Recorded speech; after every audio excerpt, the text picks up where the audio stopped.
বাবার বাড়ি যাওয়া যতটা আনন্দের, ফিরে আসাটা কিন্তু ততটা আনন্দের হয় না, খুব কষ্টের হয়। এটা শুধু আমার ক্ষেত্রে না, এটা প্রত্যেকটা মেয়ের ক্ষেত্রেই। যত আনন্দ করে যাবে, ফিরে আসার সময় কিন্তু ততটা আনন্দ থাকে না। আমার ক্ষেত্রেও তাই হয়েছে। তো দেখো, এখন সকাল 6টা বাজে, আমি ঘর থেকে বেরিয়ে গেছি। তো বাড়ি থেকে বেরোনোর কোনো ভিডিও করিনি, জানোই ওই মুহূর্তটা খুব কষ্টের হয়। আর সকাল 6টায় বেরোলাম, আমার 8:30টায় ট্রেন। তো দেখো বন্ধুরা, আমি এখন বাসেও উঠে পড়েছি। উঠে এখন নবদ্বীপ বাস স্টেশনে যাব। কিন্তু বাসে ওঠার পরে দেখছি বাস আমাদেরকে মানে অর্ধেকটা রাস্তায় নামিয়ে দিয়েছে।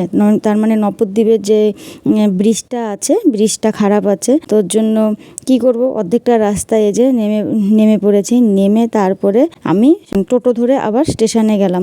আমাদের বাড়ি নবদ্বীপ স্টেশনটা 45 মিনিট 1 ঘন্টা মতন লাগে। দেখো, নবদ্বীপ স্টেশন এসে গেছি। এসে এখন আমি দাঁড়িয়ে আছি একা একা। আর একা একা কোথাও যাওয়া কিন্তু ভীষণ বোরিং। আসার সময় ছেলে ছিল, বর ছিল, বেশ আনন্দ করে করেই এসছি। আর যাওয়ার সময় একে তো বাপের বাড়ি থেকে চলে যাচ্ছি, সে একটা কষ্ট। তারপরে যে একা একা যাচ্ছি, তো সময়ই কাটছে না। তার মধ্যে ট্রেনটা ছিল 8:30টায়, এখন ট্রেনটা অনেকটা লেট দেখাচ্ছে। আর এদিকে দেখো, দাঁড়িয়ে থাকতে থাকতে তোমাদেরকে একটু বজরংবলীর দর্শন করিয়ে দিই। স্টেশনে দেখো কতগুলো হনুমান এসছে।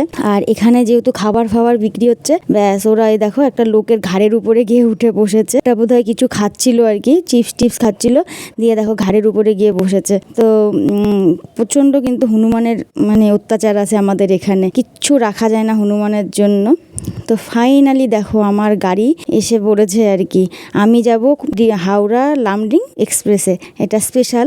9:45-এ ঢুকলো, মানে অনেকটাই লেট। তারপরে জানি না গাড়ির যে কি অবস্থা হবে। যদি মেকআপ করতে পারো তো খুব ভালো কথা, আর না মেকআপ করতে পারলে আরও লেট। আমার 12:30টায় হচ্ছে রাইট টাইম আছে নিউ বঙ্গাইগাঁও স্টেশনে। আর দেখো, আমি একদম আমার কোচ নাম্বারের সামনেই দাঁড়িয়ে আছি। আমার S1 ছিল। তো চলো আমি আগে ট্রেনে উঠি, তার বাকি কথা তোমাদের সাথে বলছি। তো এখন দেখো ট্রেনে উঠে পড়লাম। উঠে এখন আমি আমার সিটটা খুঁজে নিচ্ছি। আমার সিট হচ্ছে 33। তো এই যে আমি পেয়েও গেছি ফাইনালি আমার সিট। চলো সিটে বসে বসবো। তো এসে দেখছি যে এই দিদিভাই আর মাসিমাটা মানে খাওয়া দাওয়া করছে আমার সিটে বসে। তো মানুষ হিসেবে তো এতটুকু কর্তব্য থাকা উচিত, খাচ্ছে যেহেতু উঠিয়ে তো দেওয়া যায় না। তো ওনারা উঠে যাচ্ছিল, আমি বললাম আপনারা বসেন, খেয়ে নেন, তারপরে আমি বসবো। তো ওনারা খাওয়া দাওয়া করে ওনারা আমাদের সিটে চলে গেছে। আমি আমার জায়গা মতন বসে আছি। বসে বসে ভাবছি, একা একা যাচ্ছি, বাড়ি গিয়ে ছেলেকে দেখবো, বরকে দেখবো, কতদিন দেখিনি। তো চলো, আর কি বলো তো বন্ধুরা, এখান থেকে আমি আরেকটা কথা বলি। আমি স্টেশনে না খালি ভাবছিলাম একা একা যাচ্ছি, একা একা যাচ্ছি। কিন্তু ভগবান বলে না, ভগবানকে যদি তুমি মন থেকে কিছু চাও, ভগবান কিন্তু সেটা তোমার ঠিক শুনে। আর আমি আমার গুরুদেবকে ভীষণ বিশ্বাস করি।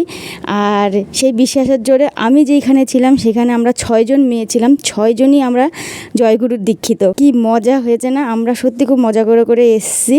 আর প্রার্থনাও করেছি ট্রেনে বসে, বেশ আনন্দ হয়েছে। তো চলো ফাইনালি আমি চলে আসলাম নিউ বঙ্গাইগাঁও স্টেশন। বরমশাই চলে এসছে আমাকে নিতে। এখন রাত্রি 2টো বাজে। দেখো আমার গাড়ি এসে পৌঁছেছে।